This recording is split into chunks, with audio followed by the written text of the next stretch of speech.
Halo, selamat sore teman-teman semua, pemirsa setia cerita Ibu Mirza, channel YouTube kami yang memang sengaja dibuat untuk menceritakan kisah sehari-hari saya sebagai seorang ibu, sebagai seorang dosen, maupun sebagai seorang sport dietitian. Nah, kebetulan ini saya ada di belakang rumah ya, jadi kami ada di lingkungan sebuah pondok pesantren dan belakangnya masih banyak tanah kosong dan pepohonan, jadi angin cukup segar. Jadi saya paling senang berada di belakang rumah kami ya, karena udaranya begitu sehat dan menyegarkan. Saya kalau olahraga sering di belakang sini juga. Nah, sesi kali ini saya sebenarnya ingin berbagi ya tentang perbedaan sport dietitian dan sport nutritionist. Nah, saya sendiri lebih prefer melabeli diri saya sebagai seorang sport dietitian ya, tapi itu sebenarnya juga bukan tanpa alasan gitu ya. Tapi sebenarnya berbeda nggak sih keduanya? Nah, baik, nah di sini saya akan coba jelaskan ya. Kalau kita kembali merujuk pada aturan yang ada di Indonesia bahwa tenaga gizi itu disebutkan ada 3 jenis, yaitu yang di level D3 ya disebutnya sebagai uh, tenaga technical ya, technical nutritionist.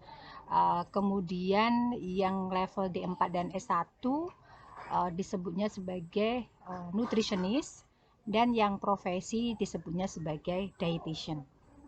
Nah, kalau kita tinjau lebih lanjut lagi, sebenarnya di antara nutritionist dan dietitian itu memiliki dua perbedaan kewenangan ya. Yang pertama, eh, kewenangan yang di dietitian itu bisa melakukan asuhan gizi pada keadaan kompleks atau keadaan khusus, ya kan? Nah, yang kedua bisa membuka praktek mandiri, gitu. Itu yang kewenangan yang dimiliki oleh seorang dietitian. Nah, sedangkan seorang nutritionist itu kewenangannya, ini saya singkat-singkat aja ya, meskipun di peraturan itu cukup detail ya.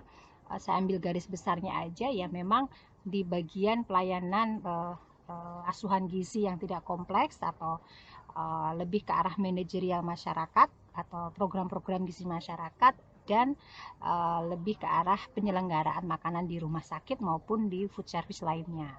Nah, karena by definisi itu seperti itu ya, jadi memang ada perbedaan kewenangan, maka di dunia olahraga pun sama gitu. Di dunia olahraga pun sama.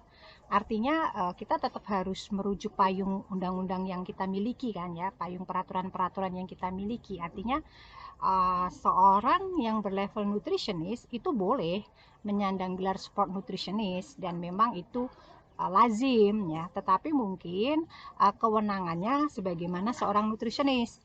Jadi lebih ke arah menangani asuhan apa namanya gizi yang tidak kompleks ya, kemudian juga menangani food service-nya ya. Nah, tetapi pada waktu seorang atlet itu dalam keadaan khusus nih.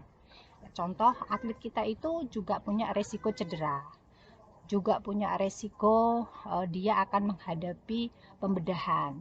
Kemudian juga beresiko dengan penyakit-penyakit spesifik ya. Nah, maka kewenangan ini memang tidak bisa diambil alih oleh seorang sport nutritionist, tapi harus diambil oleh seorang sport dietitian. Ya, sport dietitian artinya ya dia yang sudah menempuh pendidikan profesi. Ya, maka kembali lagi, ini saya rujuknya pada aturan dan kewenangan ya, jadi bukan saya mengada-ada sendiri. Artinya karena saya pernah menempuh pendidikan profesi dietitian, maka saya melabeli diri saya seorang sport dietitian. Tapi kewenangan saya juga bisa melakukan kewenangan yang dilakukan oleh seorang sport nutritionist tentunya. Nah, itu yang menjadi alasan kenapa saya melabeli diri saya sebagai sport dietitian. Nah, permasalahannya sekarang eh, sering juga nanya ke saya, Bu Mirza, tapi kan dietitian itu sedikit gitu kan, belum banyak. Bagaimana kalau sport nutritionist kewenangannya hanya dibatasi di situ? Ya enggak apa-apa, karena memang keadaannya masih begitu. Ya, jadi enggak masalah. Sport nutritionist dalam proses yang dijalani sekarang, menjalankan asuhan-asuhan gizi yang memang dalam keadaan spesifik tadi, atau keadaan-keadaan kompleks yang harus dihadapi oleh seorang atlet. Atau bisa juga nanti seorang sport nutritionist berkolaborasi atau memberikan rujukan, ya, memberikan rujukan kepada seorang sport dietitian untuk menyelesaikan masalah-masalah yang memang diperlukan oleh atlet tersebut dan diperlukan rujukan untuk bertemu seorang sport dietitian. Jadi intinya kita tidak berbeda, kita tetap sama, kita tetap satu badan sebagai seorang ahli gizi, tapi kita juga harus patuh terhadap peraturan yang sudah disusun oleh para senior-senior kita, yang tentunya ketika membuat perbedaan kewenangan itu sudah dengan pertimbangan yang matang, dan kita-kita ini ya harus mengikuti itu. Jadi kalau kalian seorang ahli gizi yang lulusan S1 maupun D4 tertarik untuk menjadi seorang ahli gizi olahraga, berhak kok menyandang sport nutritionist dengan kewenangan yang tadi. Tapi ingat, sambil jalan, sambil terus bersemangat untuk belajar, menjadikan diri, mengupgrade diri menjadi seorang sport dietitian, sehingga kewenangannya menjadi lebih luas, lebih bisa fleksibel, dan lebih bisa menjangkau asuhan gizi yang lebih luas lagi.